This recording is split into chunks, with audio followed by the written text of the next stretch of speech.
Pisces, welcome to my channel, Ortiz Apple Tree.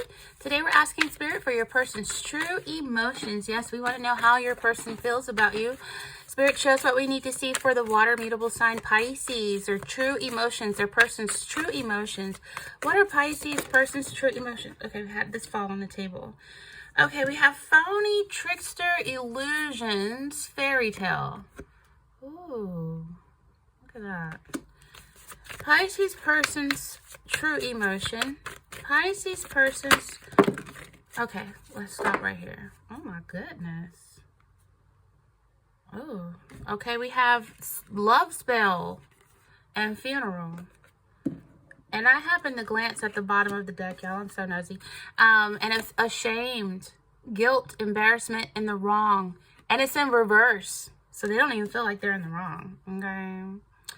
Look what I have at also secrets in reverse. I'm going to stop looking at the bottom, but secrets in reverse. Secrets are going to be revealed to you about this person and what they've been doing, okay? Let's get into it more. Pisces person's true emotion. Pisces person's true emotion. Okay. We have here the Tower in reverse. All right, let's get into these messages. Keep in mind, this is very general, so you want to receive what resonates and leave what does not, Pisces. So Pisces, let's get into it. The first card that I saw was the phony, trickster, illusions, fairy tale, and it was in reverse, but I turned it up right so I can read it. So for some of you, you're dealing with someone who is like a phony, someone who is a trickster, someone who is like they got you feeling like you're in a fairy tale, right? So remember, fairy tales have death, drama, betrayal, usually romance, and some action scenes, and a lot of negative and positive moments, just like real life. So it bothers me when older people say, well, life is not a fairy tale, but it is. Really, it is. Real life can have a really boring beginning, a bad middle, and a good ending, just like a fairy tale. Okay, so I do feel like in this situation, you're dealing with a manipulator. And this is someone who is very greedy. It's all about greed. They're using their abilities for selfish gain. It's untrustworthiness with this person you're dealing with. There's a lot of trickery, conniving, cunning energy. Could be a flat out con artist. And this is someone who, you know, I'm saying to you, Spirit doesn't want you to allow yourself to have self-doubt to stop you from opportunities that you may miss because this person is blocking you. They may want you codependent on them. You know, it's an energy where it's, this person is not really who they say they are. They could be using you or manipulating you. A deceitful, real greedy person. So you have to be careful who you trust with your money, with your heart. You know, if you're in a relationship, there needs to be more of an open, honest communication about needs and desires and the truth. You know, the truth will set someone free here. And I feel like someone's tempted to try to manipulate you to get what they want if they haven't already. This is, you know, honesty goes further than trickery. This is someone who appears to be trustworthy, and they use their influence over you to manipulate you, Pisces, but it's for their own selfish reasons. You know, this is someone who uses charm to manipulate and get what they want.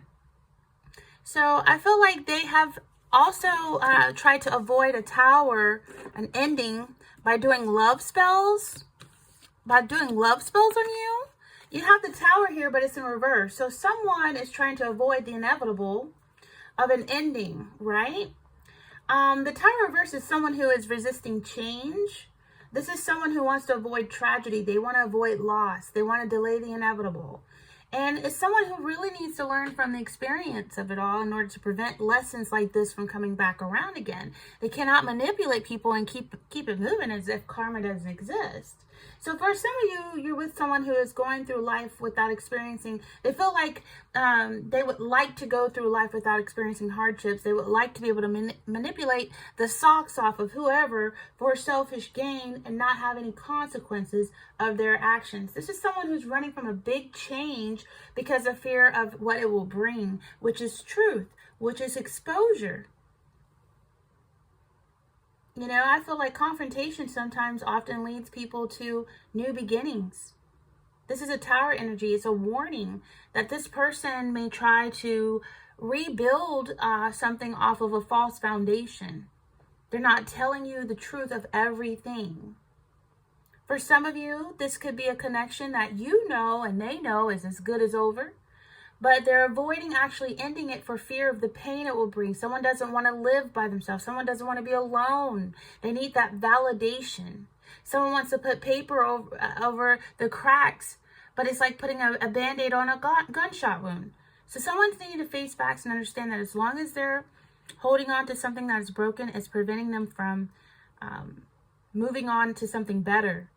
You know, if this connection has gone through a tower situation, then the tower is telling you cannot build the way it was built previously. You can't get the relationship back the way it was. So it has changed. Something has changed in this connection, and you can't go back to how it used to be.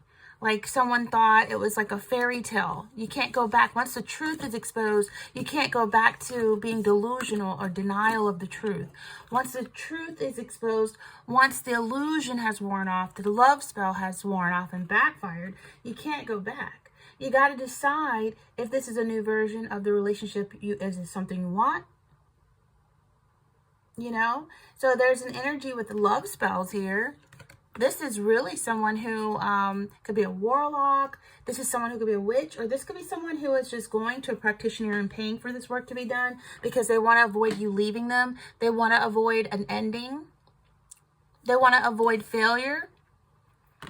They need you. It could be a narcissist who needs your energy as a supply. It could be someone who is weak that needs your energy for validation. People do love spells for many different reasons.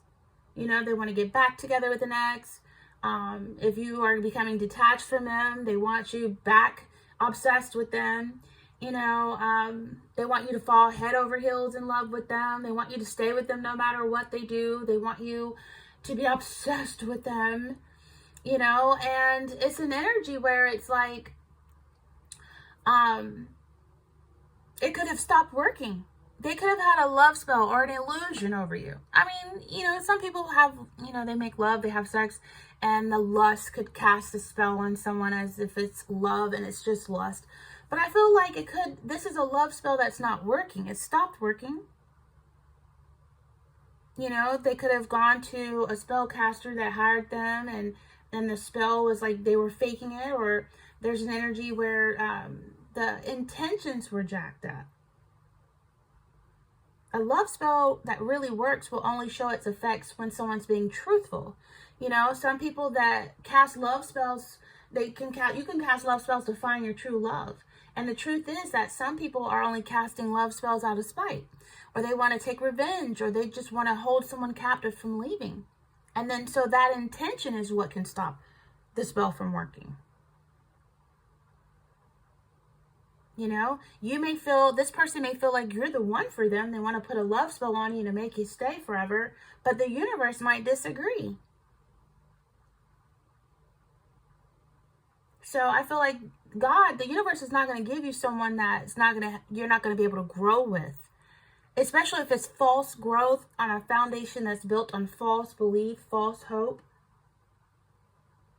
And if things don't happen as planned, you have to let them go. It could be the universe that's wanting to offer you something better. I mean, can you imagine if the person that you want to spend the rest of your life with hinders your growth with horrible karma? You might not reach the career that you want to do, or the profession that you've always wanted or you're called to do, or because you are married to the wrong person, or you like the wrong person, or you stopped on the wrong person. So God will stop whatever love spell is happening, and sometimes it can backfire. And most people don't want to think about what will happen if the spell they cast backfires. And y'all, I used to sell what I did for a living for love spells, and I did all those things, right? I had a whole website, used to be a witch, all that stuff, right? So trust me, I stopped doing love spells and took it off the website because of for reasons. You can't hurry love, you just have to wait. And the only person that sends you love really is God, not love spells. So it's like, Most people don't want to think about what will happen if the spell backfires. And if you are seriously planning on casting effective love spells at work, you got to be aware of the repercussions if the spell does not go as planned. Like, for example, your spirit guides, some of your ancestors who are trying to guide you, Pisces, to the right path, will cause a false love with a magician, with a con artist to backfire. The best thing you can do is just to move on. If you're trying to do a love spell on someone and the wick just keeps losing the flame on the candle, that's a sign. If you feel anxious instead of feeling excited days leading up to doing the love spell, that's a sign. If you feel your heart is not in the right place with doing it, that's a sign. And the more you listen to what other factors are telling you, the better that you can find the right things to spend your energy on. This is a waste of energy this person is doing. You cannot manipulate love. You just can't. And so I feel like there needs to be a change here. We have funeral. I don't know if someone recently passed on or you're attending a funeral with this person, but this is about, to me, I look at stuff spiritually. And this is about spiritual transformation, Pisces. This is about letting go and endings and the change. And that's the energy that the eclipse brought in. Death to ego, endings, new beginnings. Transitions, transformations. For some of you, this is an energy where it's like your person, it's time for a spiritual transformation for them. It's time for a change. This could be very difficult for your person. There could be an unexpected change or some kind of traumatic event that's going to lead them to a new lease of life, but I feel like they're trying to resist the change, and it's a transition that's difficult and painful for them. Something they need to let go of, old issues. They need to stop trying to manipulate people. They manipulate. This could be a womanizer. This could be a manizer. This could be someone who is going to a warlock or a witch to do love spells, and it's backfiring. It could backfire so bad it could unalive someone. So it's an energy where it's like letting go, drawing a line under the past and moving forward in a different positive direction. For some of you, you or your partner may be holding on to a connection that's not working. This person could be holding on to you, it's not working. They go cast a love spell that works for so long. And some of you are very strong. And like I said, your spirit guides and ancestors blocking this. From this, look at this, y'all. Phony, trickster, illusions, fairy tale. They got you feeling like you're living in a fairy tale. What the hell? It's not real. It's not going to last long. It's like a mirage. The closer you get to it, it disappears. A change is very likely to happen here. And for some, it's going to be unexpected. It could be an unexpected passing of this person that's trying to cast spells on you. This person needs to let go of patterns and old issues. And this is someone that you're dealing with that, look at this, ashamed is in reverse. Ashamed, guilt, embarrassed, in the wrong. This person never is wrong. This person is never wrong. It's a notation of ending, that funeral energy. It doesn't necessarily mean a physical death, but it symbolizes conclusion of a phase, a conclusion of this weak love spell that's worn off. Lust that's just dissipated. This is an energy where it's like no longer serving you. And, I don't want to keep talking on love spells, but definitely something that has ended. And when the love spell wears off, this too can end. A spell cannot keep someone together. It's all about will. Will is more powerful. And if a person has a weak will, then, well, that gives the spell work more power. But I feel like for some of you, there's going to be secrets exposed. Secrets exposed. This is an energy where the heart tells no lie compared to the eyes. Some of you need to start looking past this person's eyes and look into the window of the soul. This is an energy where some of you are dealing with a sociopath, an individual living with antisocial personality disorder, a person who shows little remorse or guilt if they're caught lying or they're caught in the wrong, or you ask them, are you going to a warlock or witch?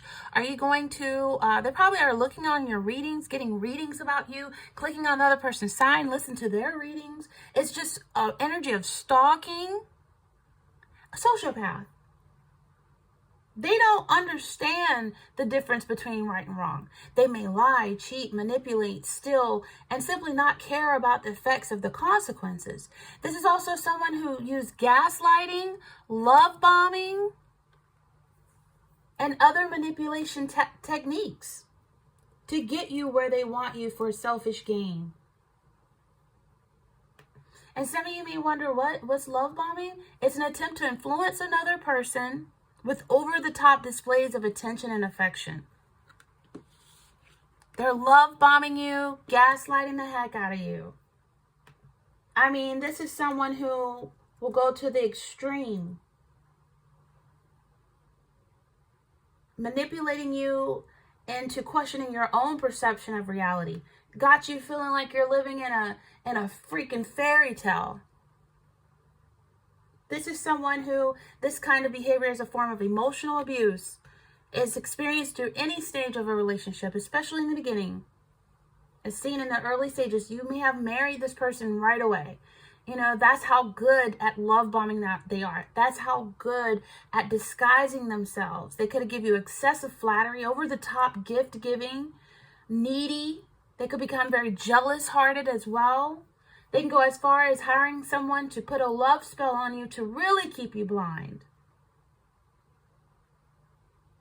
To manipulate you into marriage, to manipulate you into a relationship with them. And it looks different for every person. They could be showering you with unneeded, unwanted gifts, flowers, early and intense talks about the future together, over communication of their feelings for you, excessive flattery and praise.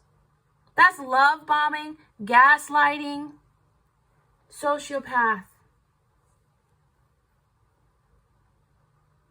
And if you turn down advances from a person who's love bombing you, or they feel you're not responding to their needs, they might threaten or berate you. They want the constant reassurance that they're loved and worthy. And this all stems from a person's underlying insecurities.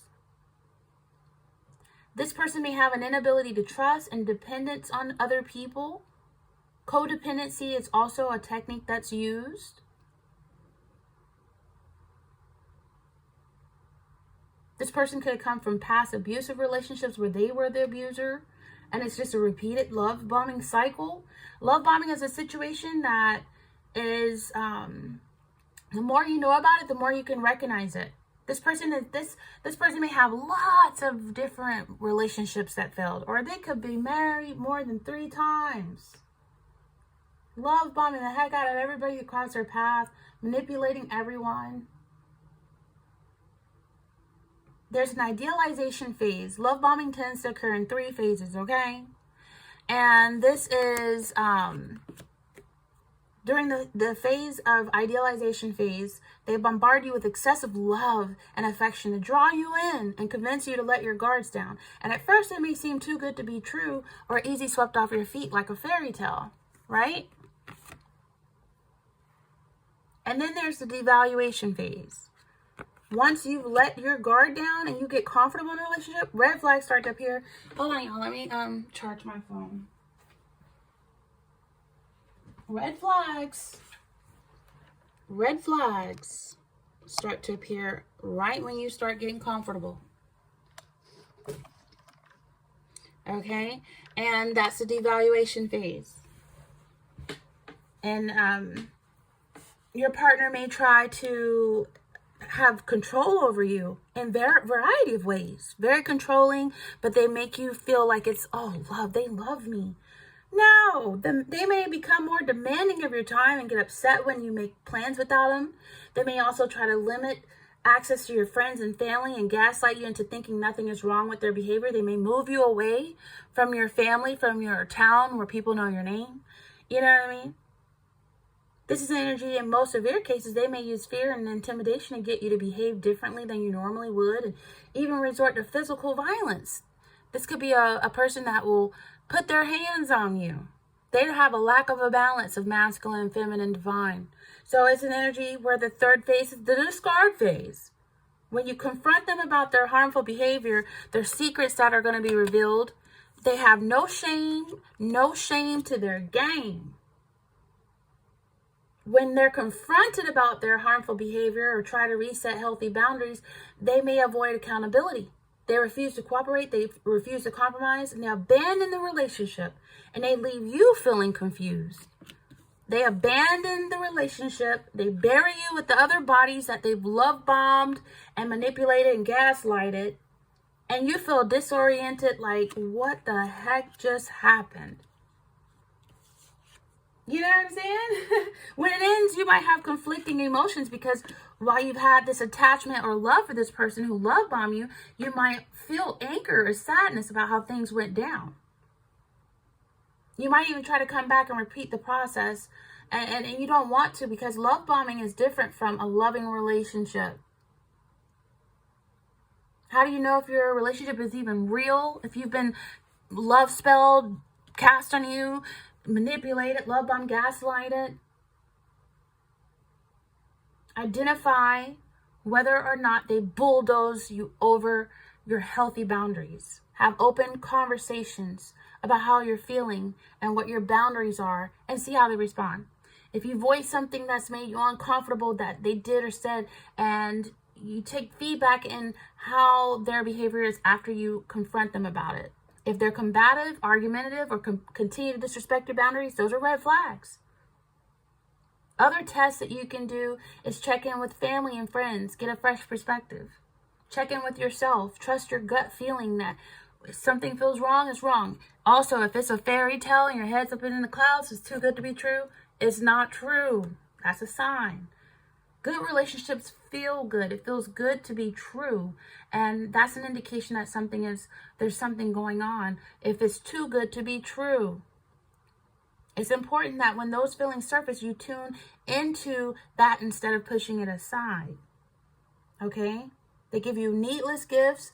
They're in a rush to lock things down and marry you. They're always available and demanding of your attention. They can't take no for an answer. They like you better when you're alone. They isolate you from family and friends. Moving you away is the first thing they want to do. They over-communicate their love for you. They feel overwhelmed, uneasy, or off balance when you try to confront them about something that's bothering you. And you can definitely heal from being love-bombed. I did a whole video on love bombing, and I did a whole video on gaslighting years ago. I'll put that at the end of this video so you can check on that if you want more detail. But it shouldn't be taken lightly. It makes it difficult to trust other people after you've been love bombed for so long by somebody. And then, of course, gaslighting is manipulating a person into doubting their own perceptions and experiences or understanding what is even going on. You bring something to their attention that they did something wrong, they might flip it like it's something you did wrong or it's because of you. Gaslighting.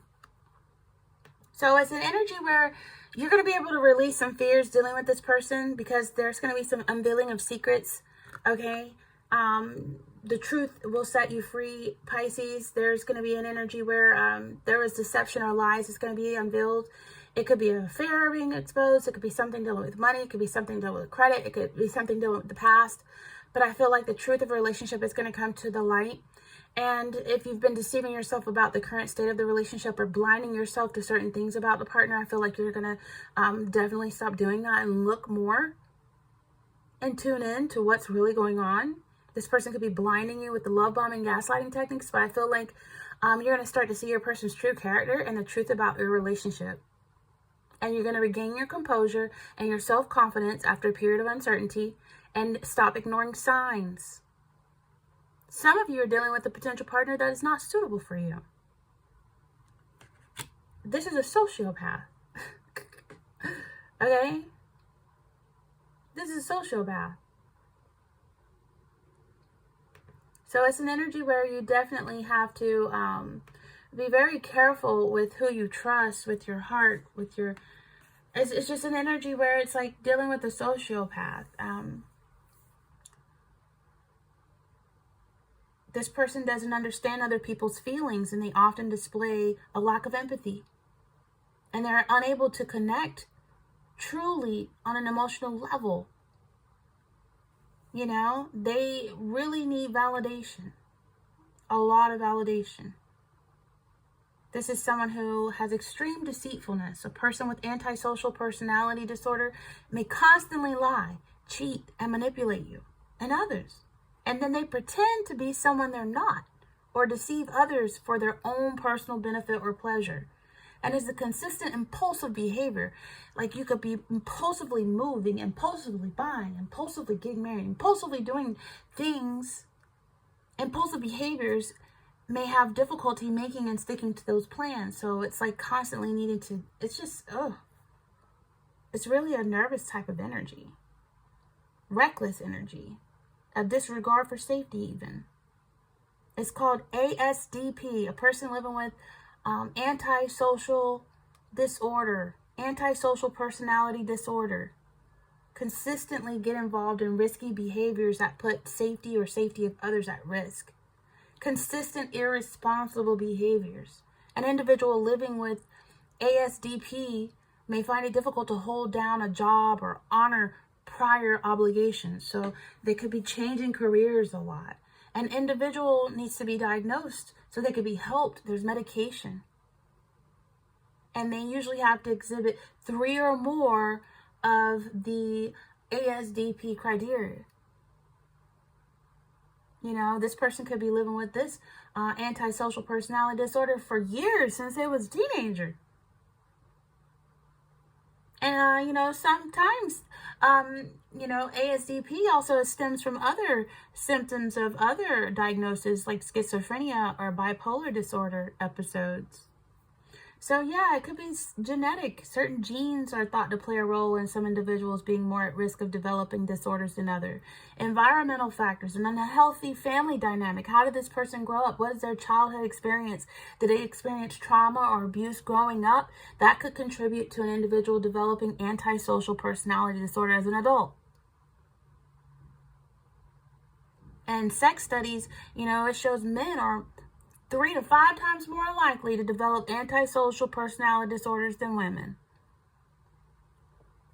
So, lifestyle. Evidence shows that many individuals living with antisocial personality disorder also have an issue with alcohol or substance abuse. What are they doing? Are they doing drugs to coping different, you know? So, I feel like,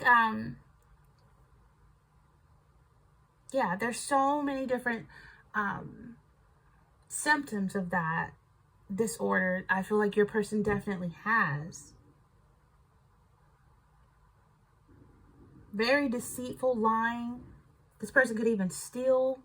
This person has aggression towards others. They could be a bully, very intimidating. They could start fights, cruel, and then they show no remorse, no guilt. And they're never in the wrong. It's always someone else's fault. It's always the other person's blame. They could be, and they could have a string of failed marriages or relationships, and it was always the other person's fault. They could have a criminal background, serious violations of rules and laws. So for some, there could be an early intervention, and for some, there could be a later in life treatment and support. There's no fixed cure for antisocial personality disorder, because I feel like sometimes these disorders that are stamped with a label from doctors and humans, it's just really freaking demons, generational curses and stuff, demons that need to be rebuked, exorcised out, exorcist. Okay? But there is talk therapy, there is medication, there's counseling, and this is what your person really needs. And I just want you to take away from this reading, if you believe if you believe this person that you're living with, or someone, a loved one, or someone, anybody, it could be you. If you believe someone has an antisocial personality disorder, please, talk to them about consider seeking a diagnosis and guidance from a licensed professional that can provide the treatment plan to help them, that they may overcome any issues that they're facing associated with what I mentioned, so that way you and this person can live a more fulfilling life. Okay, so with that being said, this is very general reading. I hope that you take away from whatever resonates with you, leave what does not. Feel free to like as well if anything resonated with you, and subscribe. Stay here at Ortiz Apple Tree, and until next time, Pisces, take care.